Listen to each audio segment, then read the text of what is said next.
మన ముకుంద జ్యువెలరీలో Republic sale flat 10% on VA అన్ని జ్యువెలర్స్ మీద. నూతన బ్రాంచెస్ జూబ్లీ హిల్స్ మరియు వైజాగ్ లో అతి త్వరలో ప్రారంభం. తెలంగాణలో మున్సిపల్ ఎన్నికల సమరానికి రంగం సిద్ధమైంది. ఇప్పటికే నామినేషన్ల ప్రక్రియ మొదలై పోలింగ్కు 2 వారాలు కూడా గడువు లేకపోవడంతో అన్ని పార్టీలు ఎన్నికల కసరత్తు ముమ్మరం చేశాయి. మున్సిపల్ ఎన్నికలను ప్రతిష్టాత్మకంగా తీసుకున్న బీజేపీ భారీ ప్రచార వ్యూహంతో ముందుకు సాగుతోంది. 5 భారీ బహిరంగ సభలు, ప్రచారానికి జాతీయ అగ్రనేతల రాకతో మున్సిపల్ పోరును హై వోల్టేజ్గా మార్చేందుకు కమలం పార్టీ మాస్టర్ ప్లాన్ సిద్ధం చేస్తోందట. మున్సిపల్ ఎన్నికల సమరానికి కమలం పార్టీ మాస్టర్ ప్లాన్కు స్కెచ్ వేస్తోందా అంటే అవుననే సమాధానం వినిపిస్తోంది. తెలంగాణలో త్వరలో జరిగే మున్సిపల్ ఎన్నికల సమరంలో సత్తా చాటుకోవడానికి అన్ని మార్గాలు ఉపయోగించుకోవాలని చూస్తోందట. 5 భారీ బహిరంగ సభలతో రంగంలోకి జాతీయ అగ్రనేతల్ని దించడానికి రాష్ట్ర కాషాయ పార్టీ నేతలు స్కెచ్ గీస్తున్నారట. ఈ ఎన్నికలను భవిష్యత్తు రాజకీయాలకు పునాదిగా మార్చుకునే వ్యూహంతో కాషాయ దండు ముందుకెళ్లాలని చూస్తోంది. అధికార కాంగ్రెస్, ప్రతిపక్ష బీఆర్ఎస్ పార్టీలకు సవాల్ విసురుతూ మున్సిపల్ పీఠాలే లక్ష్యంగా కమలం పార్టీ ఇప్పుడు పూర్తిస్థాయి ప్రచార యుద్ధానికి సిద్ధమవుతోంది.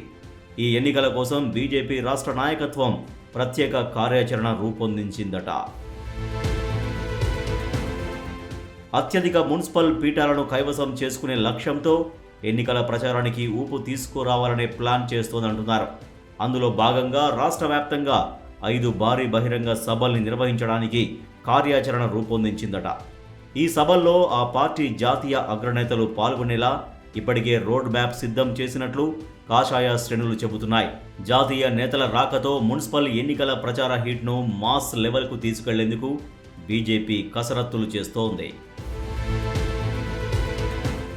ఉత్తర తెలంగాణలో కీలకంగా మారిన కరీంనగర్, నిజామాబాద్ జిల్లాల్లో జరిగే భారీ సభలకు పార్టీ జాతీయ అధ్యక్షుడు నితిన్ నబీన్ సిన్హా హాజరు కానున్నట్లు సమాచారం. ఇక ముఖ్యమంత్రి రేవంత్ రెడ్డి సొంత జిల్లా మహబూబ్ నగర్లో జరిగే సభకు కేంద్ర మంత్రి జేపీ నడ్డా వస్తారని, ఉమ్మడి నల్గొండ, సూర్యాపేట, ఖమ్మం జిల్లాల్లో నిర్వహించే సభలకు కేంద్ర రక్షణ మంత్రి రాజ్నాథ్ సింగ్ హాజరయ్యే అవకాశాలు ఉన్నాయంటున్నారు. బీజేపీ ప్రధానంగా ఉత్తర తెలంగాణపై ప్రత్యేక ఫోకస్ పెట్టినట్టు తెలుస్తోంది. బీజేపీ నుంచి రాష్ట్రంలో 8 మంది ఎమ్మెల్యేలు, 8 మంది ఎంపీలు మాత్రమే గెలిచారు. వారిలో అత్యధికంగా ఉత్తర తెలంగాణ జిల్లాల నుంచే విజయం సాధించారు. గత ఎమ్మెల్యే, ఎంపీ ఎన్నికలతో పాటు ఇటీవల జరిగిన పంచాయతీ ఎన్నికల్లో ఉత్తర తెలంగాణలో బీజేపీకి అంతో ఇంతో అనుకూల ఫలితాలు రావడంతో ఆ ప్రాంతంపై పార్టీ ప్రత్యేకంగా దృష్టి సారించిందట. అందుకే కరీంనగర్, నిజామాబాద్, ఆదిలాబాద్ జిల్లాలను రాజకీయంగా కీలకంగా భావిస్తూ అక్కడ ప్రచారాన్ని మరింత ఉధృతం చేయాలని నిర్ణయించినట్లు సమాచారం. మున్సిపల్ ఎన్నికలను ప్రతిష్టాత్మకంగా తీసుకున్న బీజేపీ జాతీయ నాయకత్వం ఇప్పటికే ఎన్నికల నిర్వహణ కోసం రాష్ట్ర వ్యాప్తంగా ఇతర రాష్ట్రాలకు చెందిన సమన్వయకర్తలను నియమించింది. మహారాష్ట్ర మంత్రి ఆశిష్ షెలార్ను మున్సిపల్ ఎన్నికల ఇన్ఛార్జిగా నియమించగా రేఖా శర్మ, అశోక్లను కో ఇన్ఛార్జీలుగా నియమించింది. అదే సమయంలో రాష్ట్ర నాయకత్వం జిల్లా, మున్సిపాలిటీ స్థాయిలో ఇన్ఛార్జీలను నియమించి పార్టీ యంత్రాంగాన్ని పూర్తి స్థాయిలో రంగంలోకి దింపడానికి సన్నాహాలు చేస్తోంది.